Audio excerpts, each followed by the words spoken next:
আমাদের আসলে এই প্লাস্টিক পলিউশনটাকে আন্ডারমাইন করার কোনো সুযোগ নেই। কেউ যদি মনে করে যে প্লাস্টিক পলিউশনটা অন্য পলিউশনের চাইতে কম গুরুত্বপূর্ণ, সেটা আসলে ঠিক না। কারণ অন্য পলিউশন আপনি যদি অ্যাড্রেস করা আজকে শুরু করেন, 10 বছর, 15 বছর, 20 বছরের মাথায় সেটা আপনি একটা সমাধান পাবেন। কিন্তু প্লাস্টিক এমন একটা জিনিস যেটা পৃথিবীতে থেকেই যাবে, এটা আর বিনষ্ট হবে না।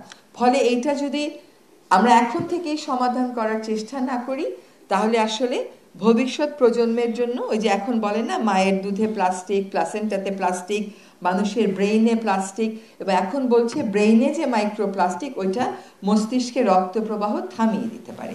সুতরাং এই প্রবলেমটাকে কম গুরুত্বপূর্ণ মনে করার কোনো ধরনের আমাদের কোনো সুযোগ নেই। ইন্টিগ্রেটেড অ্যাপ্রোচ বলতে আসলে আমরা কয়েকটা জিনিস বুঝবো। একটা হচ্ছে যেটার আমাদের রেডিলি অ্যাভেইলেবল অল্টারনেটিভ আছে, অর্থাৎ সহজেই বিকল্প আছে, সেটা আমরা এখন বন্ধ করে দেব। যেটা আমাদের বিকল্পটাকে মার্কেটে আনতে একটু সময় লাগবে, সেটা আমরা একটা ফেজ আউট টাইম ঠিক করব, যে আমরা কবে করব। কিন্তু সেই ফেজ আউট টাইমটা 2030 হতে পারে না। আমরা কি আরও 6 বছর প্রতিদিন বাংলাদেশে ঢাকা শহরে 1 কোটি করে পলিথিন শপিং ব্যাগ বিক্রি হবে আর নদীর নিচে পলিথিন শপিং ব্যাগ পড়বে তার জন্য বসে থাকবো? তারপরে এই নদীগুলো পরিষ্কার করার দায়িত্ব তাহলে পলিথিন শপিং ব্যাগ প্রডিউসাররা দেবেন? তা তো তারা দেবেন না। তাদেরকে সেই জায়গায় গিয়ে আমাদের জবাবদিহিতার সম্মুখে দাঁড় করাতে হবে, যে আপনারা তাহলে দায়িত্ব নেন যে আপনারা নদীর তলদেশ থেকে এই এই প্লাস্টিক পলিথিন শপিং ব্যাগগুলো তুলবেন। আমরা অন্তর্বর্তীকালীন সরকার এক্সিস্টিং ব্যানটাকে বাস্তবায়ন করার চেষ্টা করছি, আর এক্সিস্টিং ব্যানটা শুধুমাত্র হচ্ছে পলিথিন শপিং ব্যাগের উপরে। আর সিঙ্গেল ইউজ প্লাস্টিক আইটেম সব আমরা বন্ধ করে দিচ্ছি বলে একটা প্রচারণা চালিয়ে উস্কানি দেওয়ার চেষ্টা করা হচ্ছে, এটা সঠিক কথা না। সিঙ্গেল ইউজ প্লাস্টিক আইটেম আমরা আমাদের পর্যায়ে, সরকারি পর্যায়ে ডিসকারেজ করছি, সকল পর্যায়ে ডিসকারেজ করছি, যাতে মানুষ এইগুলো ব্যবহারের অভ্যাস থেকে সরে আসে। এবং এইগুলোর আপনি আমাকে বলেন কোন সিঙ্গেল ইউজ প্লাস্টিক আইটেমটা সহজ বিকল্প নেই? কাঁটা, চামচ, প্লেট, গ্লাস, কোনটার বিকল্প নেই আমাকে বলেন? সবটারই বিকল্প আছে। ব্যানার, ব্যানার বলে প্লাস্টিক বা কাপড়ে, আসলে ব্যানারেরই আমার দরকার কি? আমাদের তো ব্যানারের কোনো দরকার নেই। এটাও কিন্তু একটা বাড়তি বাহুল্য।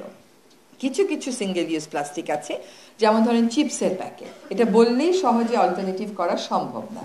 অনেক কটা প্যাকেজিং মেটেরিয়াল, এটা সম্ভব না, এই মুহূর্তে সম্ভব না। আমাদেরকে এটা ডিজাইন বদলাতে হবে। উন্নত বিশ্বেও গবেষণা চলছে, আমরাও গবেষণা করব যে আমাদের বিকল্প কিছু আছে কিনা, কোনোটা আমরা জুটে দিতে পারি কিনা, কোনোটা আমরা কাপড়ে দিতে পারি কিনা। কিন্তু এই চিপসের প্যাকেট তাহলে আমরা কি করব? এখানে আমাদের ডিজাইন মডিউলিটিটা বদলাতে হবে। এবং একটা কনসেপ্ট আছে প্রডিউসার্স রেসপন্সিবিলিটি, যে এটা প্রডিউস করে দিন শেষে সে এটাকে কালেক্ট করে নিয়ে এসে সে রিসাইক্লিংয়ের ব্যবস্থা করবে। এই জিনিসগুলো আমাদেরকে ভাবতে হবে। আমরা নিষিদ্ধ জিনিসটা, নিষেধাজ্ঞাটা বাস্তবায়নের চেষ্টা করছি, আমরা ফেজ আউটের কথা বলছি, আমরা ডিজাইন বদলানোর কথা বলছি। আরেকটা ইম্পর্টেন্ট হচ্ছে, যেহেতু আমরা ইত্যবসরে অনেক একবার ব্যবহার্য প্লাস্টিক পলিথিন বাজারে নিয়ে এসেছি, সেইগুলো আমরা কেমন করে রিসাইক্লিং করতে পারি। এবং এটা একটু মনে রাখতে হবে যে জলবায়ু পরিবর্তনের সমস্যাটার সাথেও কিন্তু এটা সম্পৃক্ত। কারণ প্লাস্টিকটা হচ্ছে ওই তেলের, মানে পেট্রোলিয়ামের একটা বাই প্রোডাক্ট। ফলে এইটার জন্য কিন্তু একটা আন্তর্জাতিক চাপ থাকবে, ঠিক যেমনভাবে জলবায়ু পরিবর্তনে আছে। কিন্তু আমাদেরকে তো বলে না যে নিজের ভালোটা বুঝতে হবে, হ্যাঁ? এবং এই যে সিঙ্গেল ইউজ প্লাস্টিকের বিকল্পের কথা যখন আমরা বলছি, সেখানে কিন্তু আমাদের স্থানীয় পণ্যটাকে আমরা বাজারে সামনে নিয়ে চলে আসতে পারবো। একটা ছোট্ট উদাহরণ দিই, আপনার বাসার প্লাস্টিক ফুলের টব, যদি ফুলের টব সব প্লাস্টিক হয়ে যায়, তাহলে যারা মাটির টব বানাতো তারা কিন্তু পেশাশূন্য হয়ে পড়বে, কর্মশূন্য হয়ে পড়বে। কাজে আপনি যখন মাটির টবে ফেরত যাবেন, আপনি দেখবেন স্থানীয় কর্মসংস্থানেরও সেখানে সুযোগ হবে।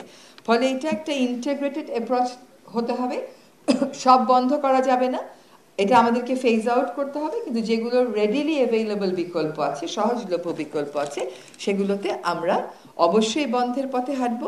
এটা আমাদের কারোর স্বার্থ বিরোধী হতে পারে না, এটা আমাদের সকলের স্বার্থের অনুকূলে বিবেচনা করি আমাদেরকে আগাতে হবে। আমাদের সম্মানিত অতিথিবর্গকে অনেক ধন্যবাদ জানিয়ে আমি আমার বক্তব্য এখানেই শেষ